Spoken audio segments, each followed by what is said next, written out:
was mentioned. Yeah. Yes, over here, Mohit is the oldest over here. Yeah.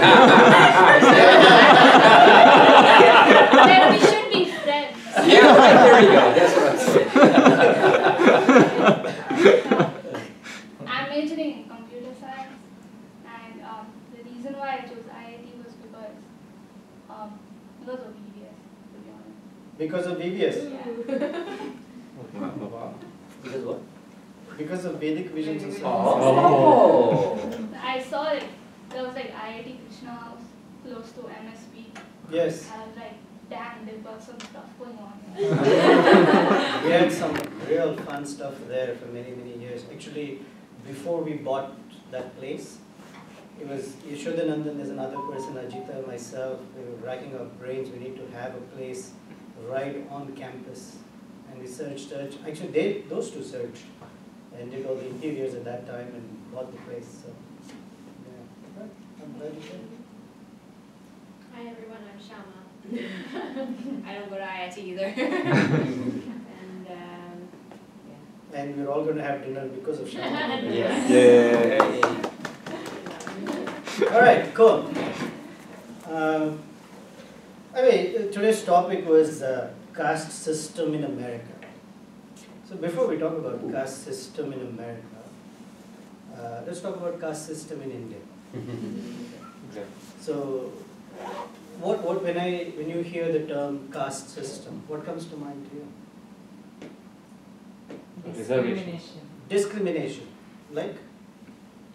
Like few people will do certain things. For example, Brahmin only will do these things. These people are not allowed to do such things. I always see that. Discrimination. Discrimination. And that's a bad thing. Yes. What else? Reservations. Say more. Just treat me as a complete 5-year-old or something. So basically, today's reservation board is there in India, right? So that is causing a lot of talented people to go abroad and also the talented people are not getting enough opportunities in India itself. And do you understand what reservation is? I don't. So I think it's like in every university or any place that you go at. So there are like some seats reserved for a particular caste. So because of that, the minorities, or if like for instance my college, so it was Thakur School of Architecture. It was mostly for Bhaiyas. Yeah, I mean, What particular caste is people, that? Yeah. Marwadis or particular people. So like most of the seats were reserved for them, and because of that, like students who actually got into by merit, they couldn't get the seats. So that's one a very major disadvantage. So what you said is sort of the problem on the other side of what Vaishali said. That the reservation, Brahmins were some sort of entitled class, but here you're saying that those who had merit couldn't, because couldn't get the others were given a seat They were just given based on their caste. birth or caste. Okay, what else? Actually, I don't agree with the statement that was mentioned by you, because every community has done the discrimination to one another. So it is not just the Brahmins who are there and that has Right, happened. and Yeah. she was saying discrimination in general. That's true. Shambhavi. Also, yeah, I mean, just like expand on what he said, and also like take my opinion with a grain of salt. But there's also like a ton of generalization also. Because like I've faced discrimination because of like, since you're like from the upper caste, so you like necessarily do something bad because that's just how you are. Hmm. So it's like reverse. Yeah. So I think it was created for some other reason and it turned into another direction. Now it is like in the wrong direction. So When you say it was created for some other reason, okay, so it was created just to state like these are worker class and this is educated. I mean, the knowledgeable people. It was created to make order into the bring order into the society, but it is used like in the other way now. do you agree? Because I think it was just for the distribution of the work. A person can't do everything. It was just for the distribution. but now people are taking advantages of that. Okay. Who created it? You said it was created. That means someone created it. At least from what I have known, Ram created. Hey. Yeah, at least like from what I have read. It originated from Ayodhya. So. What did you hear? Ram created? Yeah, it originated during Ram's rule at Ayodhya, the caste system. It was to bring order into society at that point of time. So blame it on Ram. I don't blame it on him. I tend to believe that he created a good system which turned evil. That's it. Oh, he created a good system. Yeah.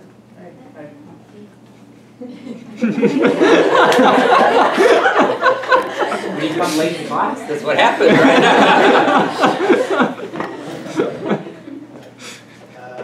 Yeah. There's just one more point to be added.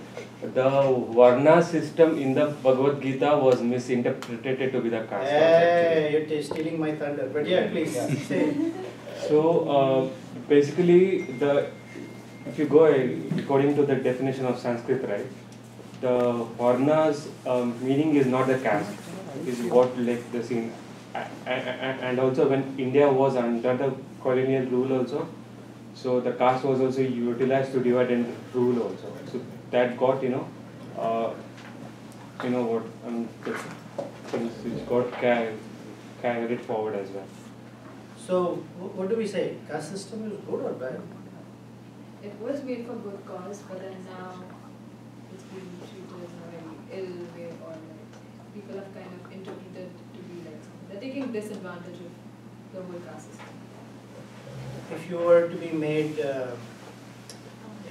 I'm opposite of the view, like a caste system is a good one because you get a diversity, you have a different, if everyone is the same, then you will never experience the diversity, your thought process, everything will be same. So there is the way we have 5 fingers, the same thing we should experience the diversity. There are definitely a disadvantages, but that is needed as to life go. Okay. Before I say more, I'm just trying to, for those who came late. I want to say, so basically caste system was... Oh no, you cannot say that. Not first telling us your name and what you're doing in the Yeah, why? That is my luck. IIT is my luck. Yeah, for most of us too. Yeah. What's your name? My name is Nandan Pandey and I'm doing Masters of Data Science here only, and I'm in 2nd semester right now. Okay. Yeah. Let me ask their name and we'll come back to your point. Yeah. I'm Shanmuga Priya. I'm a master student here at Computer Science Department. And do you sing your name out or no? no? Hi, I'm Kiran. I'm doing masters here in ITM. This is my last semester.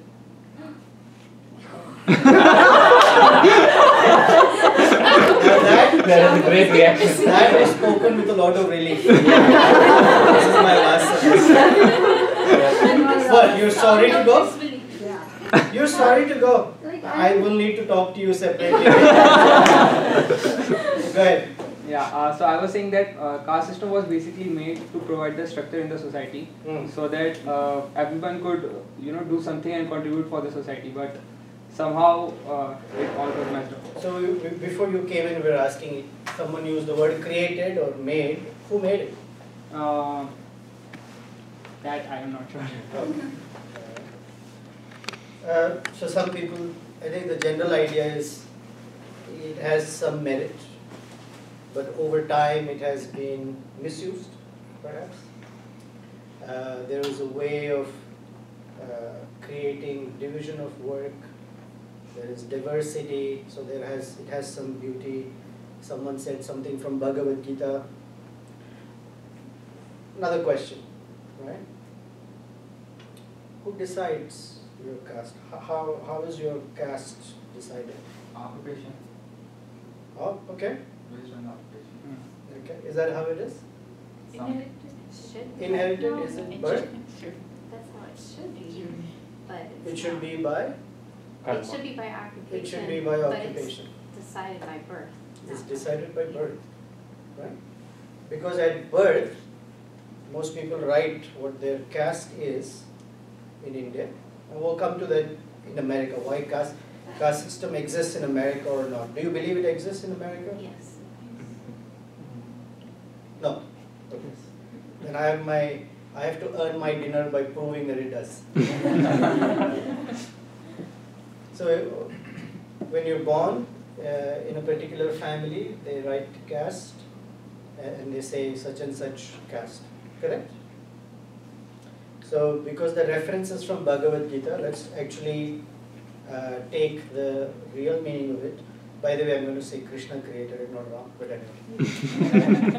There is a verse in the Bhagavad Gita where Krishna is speaking to Arjuna and he says, Chatur Varnam Maya Srishta. I created the 4 divisions. Varna is technically means category. We use the word caste over time, but technically it is category. So Chatur Varnam, 4 categories, Maya Srishta, I created. And the question is, on what basis did you create? Right? So he's speaking to Arjuna and he says, Guna, Karma, Vibhagasha. Vibhaga is I classified on the basis of Guna and Karma. Guna means quality and Karma means occupation. Right? So technically, as Rasa said and Chandrahas said, that it is on the basis of one's quality, and that quality decides occupation. Okay, so we're going to digress for a moment. Each one of you, you're in architecture. Someone else is in sales, data science, PhD in computer science, nutrition science, right? These things that we are doing, do you feel it is your nature? Is it your nature to be an architect? Is it your nature to be a data scientist, a nutrition scientist? No? It's not your nature? We can change it. You can change your nature? Nature in the sense it is temporary. We can change our field. You can change your field, but what will you change it to? On what basis do you choose a field? Interest. Interest. Availability. You're always down to money and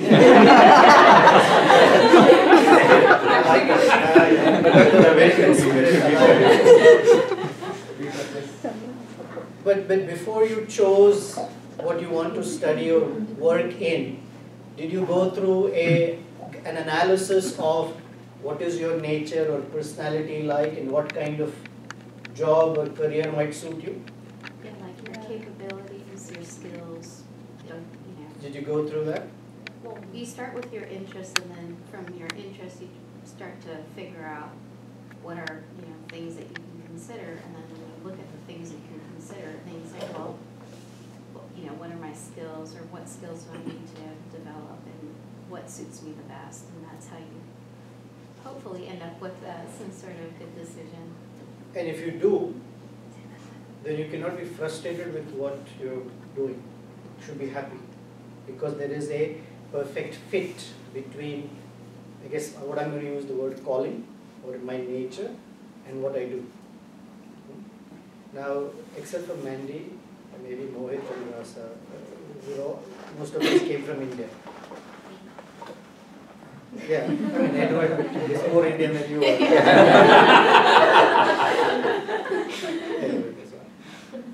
And what's the drive in India for most people? What kind of careers? Already decided? Engineer. Doctors and engineers. Either you have to be an engineer or a doctor. So I used to joke that it's like this. They aspire, our parents or whoever family members aspire that you will be an engineer or a doctor. If somehow that doesn't work out, what's the next best? Chartered accountant or lawyer. CA or finance, accountant. Yeah. Then? Teacher. Then Lawyer. arts teacher. Teacher is here.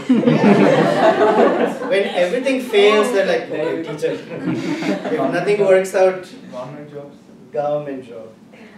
So it's so distorted that teaching profession is, when you say to someone, I'm a teacher, you say, nothing else worked out.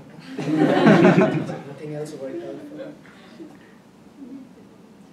But it's not according, no one says, let's see what their nature looks like. Let's see what their interest is in. Although interest and nature are not always the same. Because today I'm interested in something, a few years later I might be interested in something else. So interest is not necessarily indicative of one's nature. Although it's nice to have interest in what we're doing. But nature, and how do you get to understand nature, depends on, in any particular situation, what kind of personality that you have drives you to act or think in a particular way. So this Chaturvarnam, the 4 categories actually, are in Sanskrit termed as, perhaps you know. Brahman, Kshatriya. Yeah, very good. Brahman, Kshatriya. Kshatriya, Vaishya. Shudra, Vaishya. Vaishya. Okay, we'll give English equivalents in a short while. But for those, for Mandy's and others' benefit, we'll get to that. We're just warming up. Brahman, what does that mean? When you close your eyes and think of Brahman, what comes to your mind? Something hanging from the head, pot belly, thread around the neck, sprinkling water on others. Not necessarily pot bellied, they can be either pot bellied or just completely emancipated. I mean, a very silly Brahman is not doing well in their career.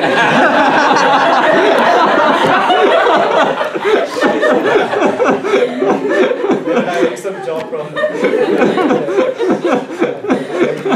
What comes to mind when you think Brahman? They have knowledge of something like Ah, very good. Knowledge of Sanskrit.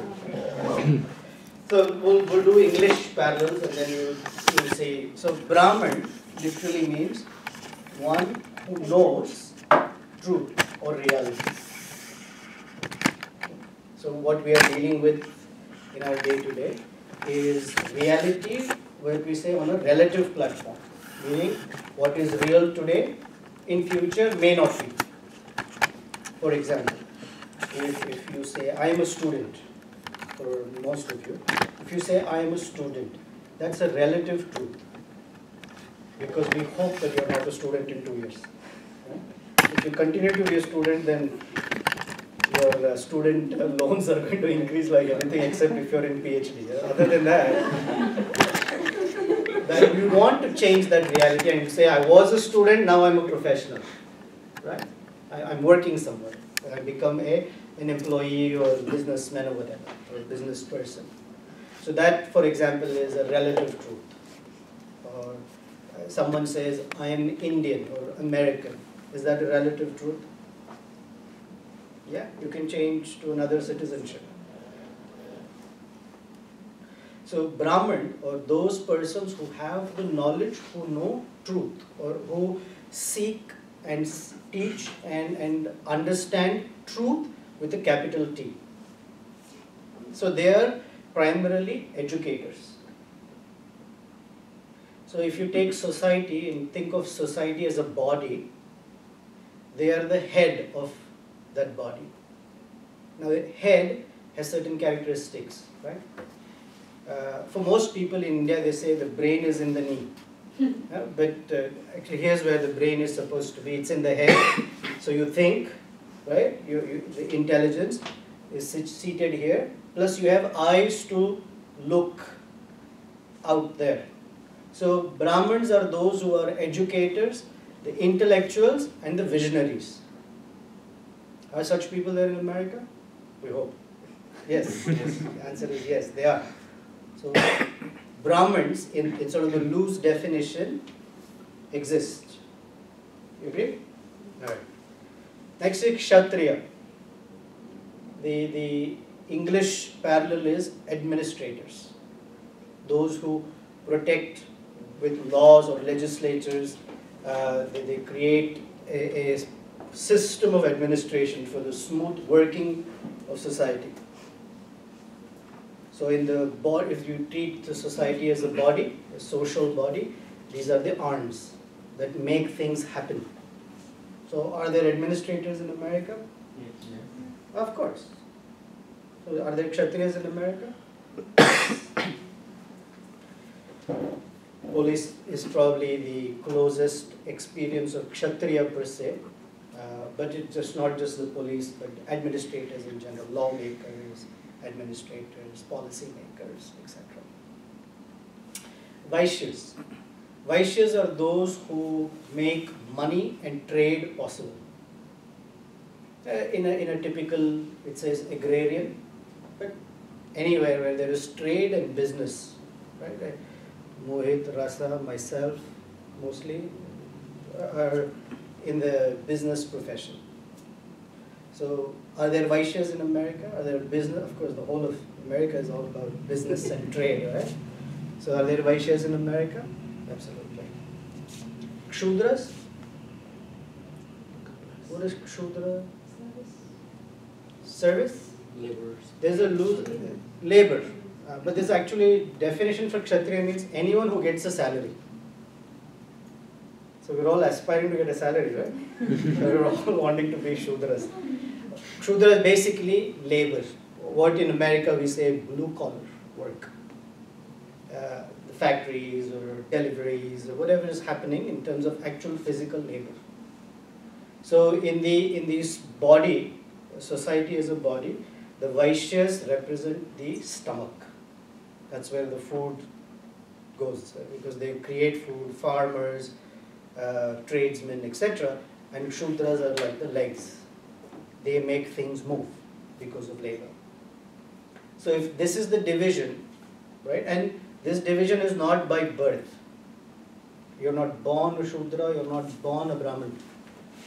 You're not born an intellectual, you're not born a laborer or an administrator or a business person. It is by one's nature, it's by one's inclination and the quality for it. So many people go to business school, for example. Do they all become businessmen? No. So many of us go to engineering school. What do we end up doing? Software programming. Right? And many move into that profession. So many of us don't think of education or intellectuals or being visionaries necessarily. So we find there is, in one sense, there is a natural selection sort. We end or we move towards what we think is our nature. And many people who can't find resonance between their nature and what work they do, they end up being very dissatisfied in their careers. So it's important that each one of us finds what is our nature. Nature is guna, quality. So when you have a particular issue, right, if you have 4 people in the room, it is quite likely, of course I'm oversimplifying it, but it is quite likely that one person might say, hey, I thought of a strategy. Another person can devise ways by which the strategy can be achieved. A third person can monetize that idea, and a fourth person can actually build it. So you have 4 divisions naturally there. So this idea of caste, that by birth you are stigmatized or stamped as somebody, is a way by which the original natural division in society became corrupted. And people thought, oh, I'm born in a Brahmin family, so I'm entitled to certain rights, or I'm entitled to certain privileges. And so did the Kshatriyas, the Vaishyas and the Shudras. So unfortunately, over time, the Brahmins became very rude, corrupt. Not all, I'm just saying over time how things got corrupted. Kshatriyas, the word Kshatriya means those who protect. But instead of protecting, they started exploiting. in terms of taxation and then using the money for themselves and not benefiting the citizenry. The one who's supposed to be in trade and business wanted to make sure resources are properly distributed, kept resources for themselves and artificially inflated prices, etc., and manipulated the markets. And as far as labor is concerned, then they became the most exploited persons, and so they revolted. If you take the French Revolution, or you take certain movements in India or anywhere else, you'll find that in labor class are the ones who feel the greatest pain, and then they will revolt. So the body, which is supposed to work in a healthy way, becomes unhealthy. So why is it important that we talk about this? One, because we should be aware, first of all. Second, is to remove any kind of misinformation or misunderstanding on a particular topic, because we face this. And I think now there is a movie out, I haven't seen it yet, Kashmir Files. Who has seen it yet? Anyone who's seen it? You've seen it. So it's about the Kashmiri Pandits in Kashmir. Kashmiri Pandits in Kashmir. No? It's a genius statement. It's like calling it ATM machine, right? ATM, M is for machine already. But the kind of, that's just one example, but all over, not only the country, but all over the world. This kind of idea. In fact, our founder, Acharya Srila Prabhupada, was once challenged in Russia. He said, in Russia, because we have communism, we don't have class system like you have in India. We don't believe in castes or classes. Everyone is of the same class. And Srila Prabhupada pointed to a limousine driving on the street, and he said, "That's a limousine?" And the person who was the big professor, he said, "Yeah, that's true." And he said, "The fact that there is a limousine is that there is a class system." And the professor was a little confused. "What do you mean?" He said, "In the limousine, there is someone sitting in the back and then someone driving. By the fact that you have a limousine, there is naturally a class. Otherwise, the owner would be driving it, right? But the fact that you have a driver and someone is sitting, there is class. So you cannot avoid a natural distribution of skill and capabilities in society. It's there. Therefore, we will call it caste system in America. Sometimes when it is spoken that, India has a caste system or blah, blah, blah, sometimes we become very apologetic for it or we are embarrassed by it. And the idea is not the case. We use Bhagavad Gita as a reference. That the idea is the caste, so-called caste system is nothing but a perversion, a distorted idea of a natural distribution of skill and qualities in society that is necessary for the social body to function. And at a personal level, it's important so that as each one of us, I should say each one of you, actually each one of us, is moving into finding our own sweet spot in our careers. Although we may be here, I'm going to pick on you. You're here for the money and for because you got the scholarship. That's great. But find things and do things that fit your nature, and that will make you happy. Otherwise, you will need the carrot of money as a motivator. I mean, I'm not saying money is bad, money is great. But how long will that remain a motivator is something each one of us will find out that it's not for too long. So to be genuinely happy, find your nature and find work that matches that nature. One second before we get there. And I think I'm out of time, but for next time, or when you do the next part, there's a framework by which you can understand what that nature is, number one. And second, a way by which a clearer distinction or a refinement in that nature is also possible. In Sanskrit we call it guna. Guna means quality. Actually guna has multiple meanings, but for now we'll use it as guna as quality. So there is the quality of goodness, it's called sattva guna. Then there is a quality of passion, raja guna. And then there is a quality of ignorance called tamaguna. And these three are always mixed.